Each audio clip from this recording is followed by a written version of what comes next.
નમસ્કાર વાલા વિદ્યાર્થી મિત્રો, આજે આપણે જોવાના છે ગાલા અસાઇનમેન્ટ બુક 2025 ધોરણ 10 ગુજરાતી વિષય પ્રશ્નપત્ર 3 વિભાગ એ સંપૂર્ણ સોલ્યુશન તમને આની પીડીએફ તમને નીચે મળી જશે. બરાબર મિત્રો, ત્યાં જઈને તમે લઈ શકો છો.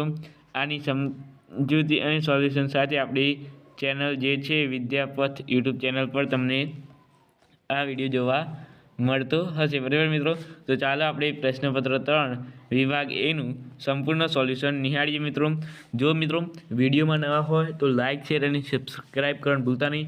આપણે પ્રશ્નપત્ર 2 આખું આપણે અલગથી વિડીયો બનાવી દીધો છે, ત્યાં જઈને તમે જોઈ શકો છો. તો હવે મિત્રો આપણે પ્રશ્નપત્ર 3નું વિભાગ એનું સંપૂર્ણ સોલ્યુશન આપણે આ વિડીયોમાં જોશું. મિત્રો, આની પીડીએફની લિંક પણ તમને હું કીધું કે નીચે ડિસ્ક્રિપ્શનમાંથી મળી જશે, અથવા મિત્રો ટેલિગ્રામ ચેનલ જોઈન કરી લો, ત્યાંથી મળી જશે મિત્રો તમને. બરાબર, તો ચાલો આપણે અહીંયા પ્રશ્નપત્ર 3નો વિભાગ એનું સંપૂર્ણ સોલ્યુશન નિહાળીએ. તો મિત્રો અહીંયા પહેલાં છે તમારે જોડકા છે ગંધકૃતિ અને કર્તા. બરાબર, તો અહીંયા મિત્રો પહેલાં છે ઘોડાની સ્વાભિમાની. એક જ મિનિટ મિત્રો, ઘોડાની સ્વામી ભક્તિ. તો મિત્રો એમાં તમારે આવશે મારા ખ્યાલથી જોરાવરસિંહ યાદવ. બરાબર મિત્રો, તમારે પહેલાંમાં શું આવશે મિત્રો? જોરાવરસિંહ યાદવ. બરાબર, ત્યાર પછી રેસનો ઘોડો તો વર્ષા અડાલજા. હિમાલય એક સાહસ તો જવાહરલાલ નહેરુ. પછી ચોપડાની ઇન્દ્રજાળ તો ચંદ્રકાંત પંડ્યા. બરાબર મિત્રો, તો આ રીતે તમે જોઈ શકો છો. કમ્પ્લીટ હું તમને અહીંયા આપી દઉં. આ બે તો હું એ સામે જ રાખ્યા હતા મિત્રો. બરાબર, ચોપડાની ઇન્દ્રજાળ છે, ઘોડાની સ્વામી ભક્તિ, રેસનો ઘોડો, હિમાલયમાં એક સાહસ. બરાબર, ત્યાર પછી આગળ આપણે જોઈએ મિત્રો, તો આગળ તમને અહીંયા જોવા મળશે ક્વેશ્ચન નંબર 5 છે અંકિત પરીક્ષામાં ઉત્તીર્ણ થવા.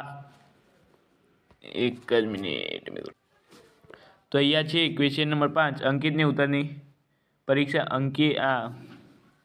અહીંયા પરીક્ષામાં ઉત્તીર્ણ થવાની ખુશીમાં રામાયણ અને મહાભારતના પુસ્તકો ભેટ ખાલી જગ્યાને કોને ભેટ આપ્યા હતા મિત્રો? તો અંકિતને ભેટ આપ્યા હતા. પછી છે દેવજી અને વેલજી નવજાત બાળકને કોની પાસે લઈ ગયા? તો વેલજી પાસે. બરાબર, દેવજી અને કાનજી. બાળકનું નામ શું હતું મિત્રો? તો કઉ પરથી કઈ હતું ને, કૃષ્ણ હતો એક બાજુ અને એક બાજુ કિશન કે એવું કંઈ નામ હતું. બરાબર, ત્યાર પછી ગંદકીથી ખલેલ પામનાર સંત કોણ હતા? તો સ્વામી વિવેકાનંદ. ત્યાર પછી છે પ્રવાસ દરમિયાન લેખક ખાલી જગ્યાના ગુફાના દર્શન કરવાની ઈચ્છા હતી. તો કયા ગુફા હતી? અમરનાથ ગુફા. બરાબર, ત્યાર પછી આગળ જોઈએ મિત્રો આપણે, તો આગળ છે એક વાક્યમાં તમારે જવાબ આપવાનો છે. નરેને કઈ તાલીમ મેળવી હતી? તો નરેને ફોરેસ્ટ ઓફિસરની તાલીમ મેળવી હતી. ત્યાર પછી છે ગીરા નદી પર કયો ધોધ પડતો હતો? તો ગીરા નદી પર ગીરમાળાનો ધોધ પડતો હતો. બરાબર, ત્યાર પછી છે તમારી ક્વેશ્ચન નંબર 11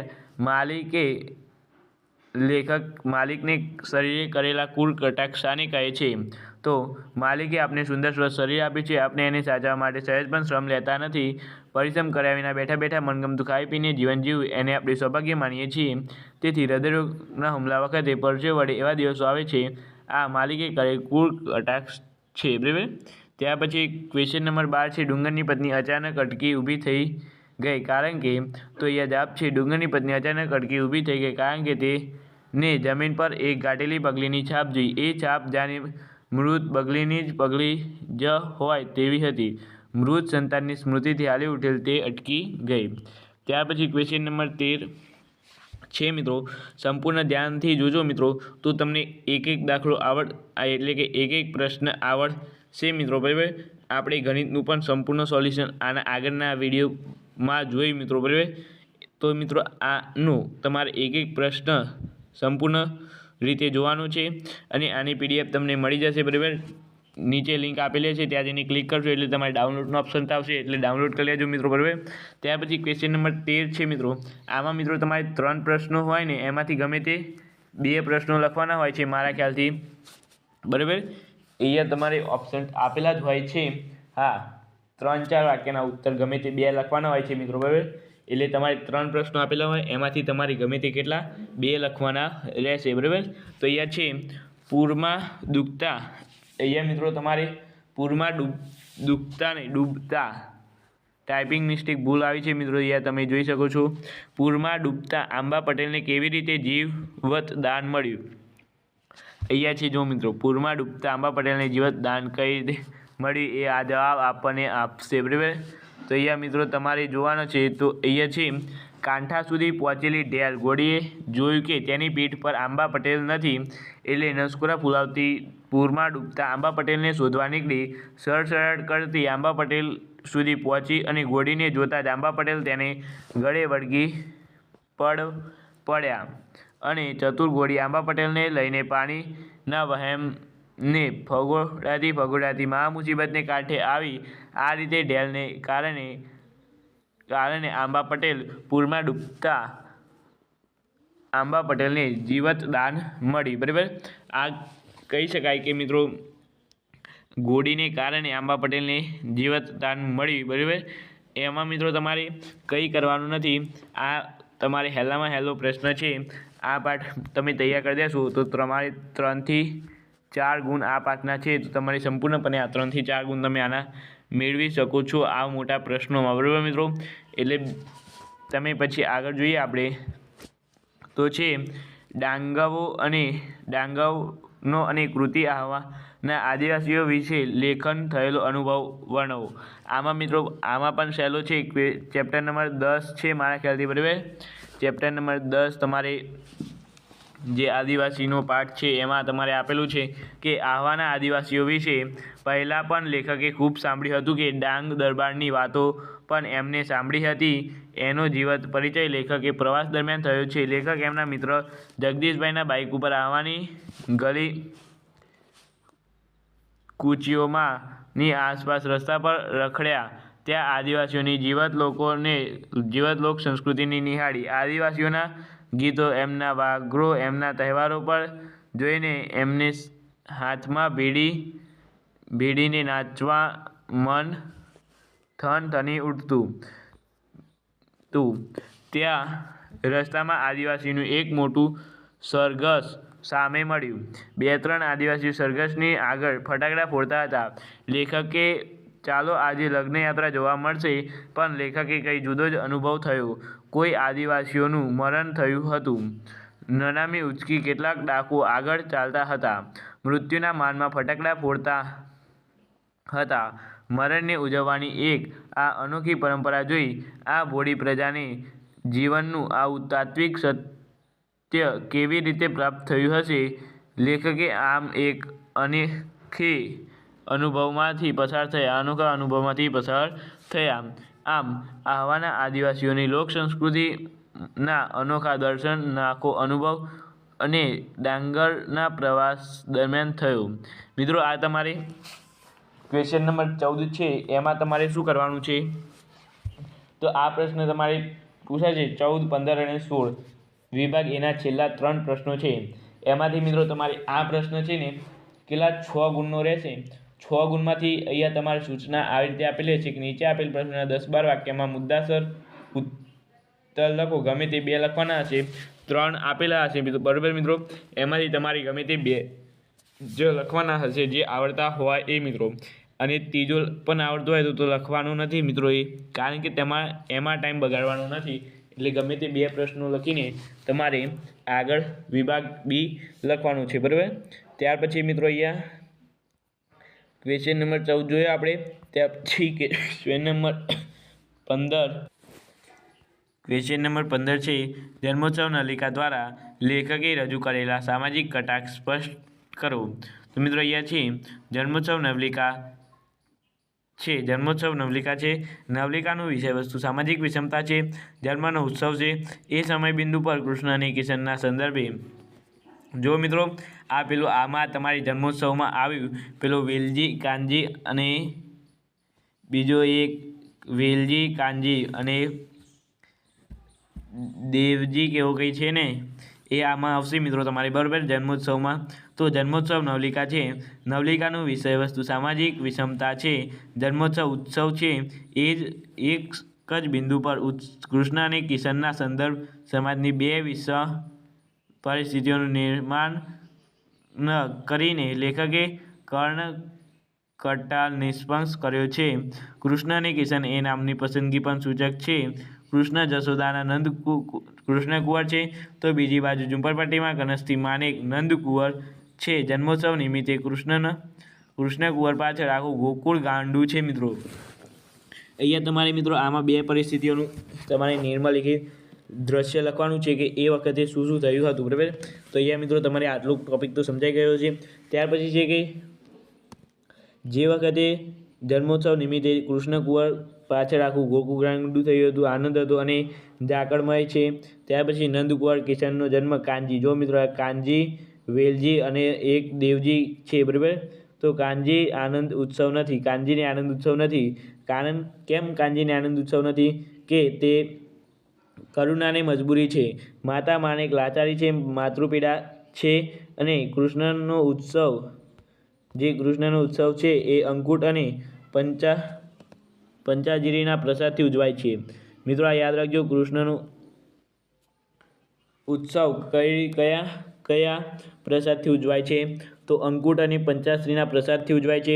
તો બીજી બાજુ કિશનનો 2 કોળિયા દાન માટે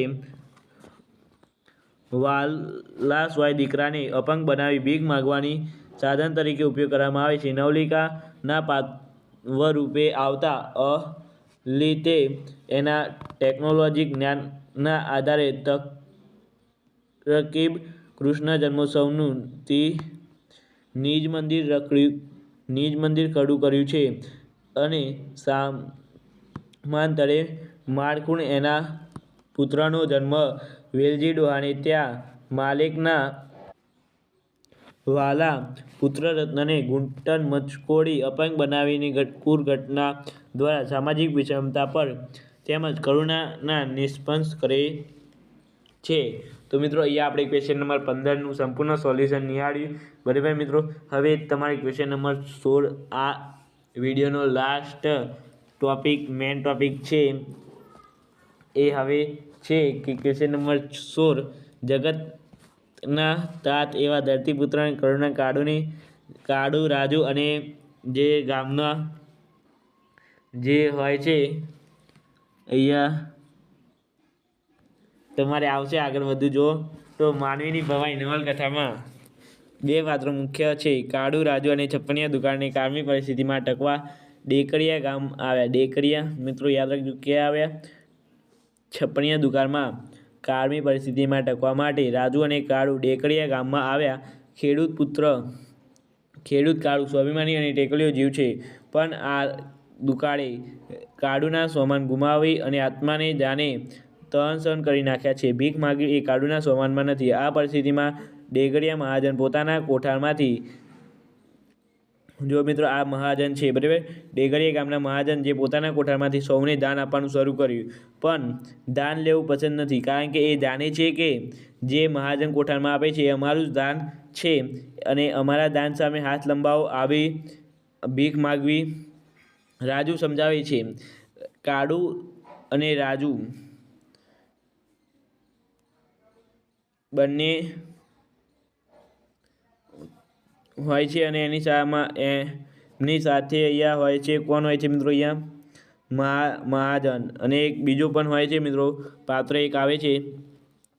એમાં રાજુ સમજાવે છે, પણ સ્વામીની ટેકલીઓ જીવ કાળુ કંઈ ગંગાળતો નથી. ભીખ માટે કતાર ઊભેલા લોકોને જોઈને એનું હૃદય કાપી ઉઠે છે. મિત્રો શું થાય છે? કાપી ઉઠે છે. એને થાય છે કે દોડ પાસે ખીચડી માટે હાથ લંબાવ. ધિક્કાર છે આ અવતારને, ધિક્કાર છે આ જીવવ્યુને. બરાબર, સ્વામીની કાળુ સુંદરજી શેઠ. જો મિત્રો અહીંયા તમારે આ પાત્ર યાદ રાખવાનું છે, સુંદરજી શેઠ. બરાબર, તમારે આ સુંદરજી શેઠ વિશે પૂછાતું હોય છે કેટલીક વાર. તો સુંદરજી શેઠ એક ઉપાય સૂચવતા ઓટલા ઉપર ઝાડુ ફેરવવાનું તેમજ પહેલાં શું કહે છે? ઝાડુ ફેરવવાનું અને બીજું કહે છે કે મુખિયાજીની ગાદી અને તકિયા પાથરવાનું કામ સોંપે છે, જેથી મફતનું અનાજ લીધું નથી એમ માની શકાય મિત્રો. એટલે સંતોષ રહે છે.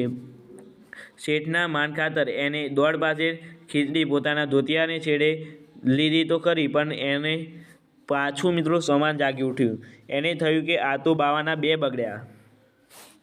મિત્રો તમારે આ ઇમ્પોર્ટન્ટ છે. બાવાના બગાડવા, બરાબર. બાવાના બે બગાડા જેવું ખેલતા હોય એટલે કે બંને બાજુ પરિસ્થિતિ બગાડવી, બરાબર, એમ કહી શકાય, બરાબર. ત્યાર પછી આગળ જોઈએ તો અહીંયા છે કે ટેક પર ન રહી અને મળવા જેવું થયું. આમ કાળુની વેદના તેના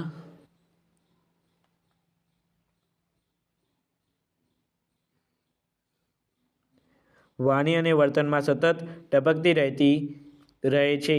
ચિંત પ્રબંધ થતાં એ કહે છે ભૂખ ભીંડી નથી. એને મનમાં ચિંત મન થતાં તે કહે છે કે ભૂખ ભીંડી નથી પણ ભૂખથી ભીંડી ભૂખ છે.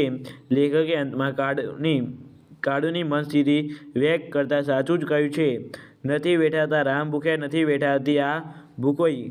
યાદ રાખજો મિત્રો, આ તમારે કહેવતમાં આવશે, નથી વેઠાતા રામ ભૂખ્યા, નથી વેઠાતી આ, એમ ડેશ કરીને આવશે. તમારી ખાલી જગ્યા પૂરવાની રહેશે મિત્રો. આવું તમારે ઓપ્શનમાં આવી શકે છે, બરાબર. વ્યાકરણમાં માટે ઝીંકવા માંડ પણ મકાનનો ઓટલો થડતા ખુદ કાળું ઝીંકાઈ પડ્યો અને પછી તો ગરમ વિચારને લીધે ભૂખને માર્યો, ગમે તે કારણે હોય, બરાબર. તો મિત્રો અહીંયા પૂરું થાય છે મિત્રો. વિડીયો ગમે હોય તમને તો લાઇક, શેર અને સબસ્ક્રાઈબ કરવાનું ભૂલતા નહીં.